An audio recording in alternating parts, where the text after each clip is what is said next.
Le maire de la commune de Thiès-Ouest, Alioune Sow, s'est prononcé hier en marge de la installation du délégué du quartier 10e carrière.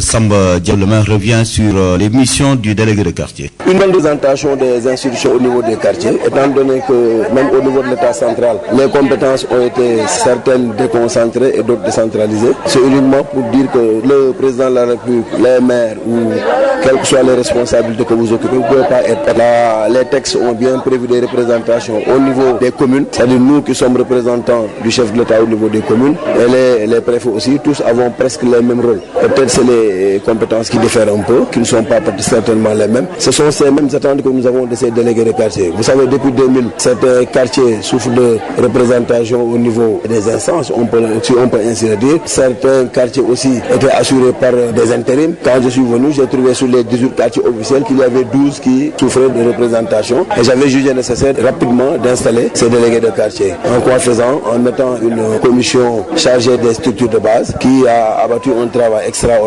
Et au bout des résultats sont tombés, ce qui a peut-être valu cette installation à M. Samba Diallo au quartier 10e. Le choix c'était très simple. Vous savez, les textes disent que c'est le maire qui doit nommer les délégués de quartier. Mais moi j'avais peut-être jugé nécessaire d'en faire une discussion, voilà, d'en parler avec les populations. S'il y avait un choix porté sur quelqu'un dans des quartiers et qui ne souffrait d'aucune peut-être inquiétude, bon, moi j'ai jugé nécessaire de confirmer cette personne. Au cas où, comme dans certains quartiers Mbourkat, on a fait un appel à candidature, ils ont déposé, on a fait un jugement, on a fait une étude sur les profils, ça a dégagé certaines personnes qu'on a installées et je suis allé même jusqu'à proposer dire à la commission d'envoyer même certains dossiers aux besoins au niveau des services de police pour des enquêtes de moralité. On n'est pas arrivé à ce stade.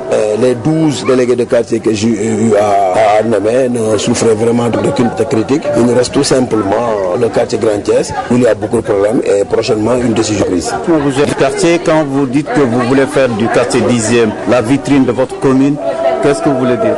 Non, ce que je veux dire c'est très simple. On a démarré beaucoup de travaux dans ce quartier qui, lors des chantiers, a bénéficié de certains ouvrages. Nous savons aujourd'hui que le boulevard qui quitte les quartiers HLM jusqu'au Grand Marché en passant par le quartier 10e constitue l'un des plus grands boulevards excepté l'avenue Caen. Et je crois que chaque ville aujourd'hui, Paris s'identifie à des statuts ou à d'autres. Mais si aujourd'hui on peut peut-être à travers certains boulevards mettre des investissements qui peuvent peut-être servir d'espace de rencontre pour les Thiessois et de visite pour certains touristes, on n'hésite pas à le faire. Et aussi des espaces ludiques, comme je l'ai dit, pour permettre à nos jeunes d'aller jouer, pour respecter même la hiérarchie des quartiers qui composent la commune, qui placent les quartiers 10e HLM comme des quartiers résidentiels, certainement par vétusté de certaines peut-être infrastructures qu'on doit rénover. On peut peut-être espérer avoir vraiment des quartiers vraiment résidentiels. Étant donné que l'État nous avait promis, dans le cadre des ouvrages, de la mise en place des ouvrages de 2015, de réhabiliter complètement le quartier HLM, on avait jugé nécessaire de prendre 10e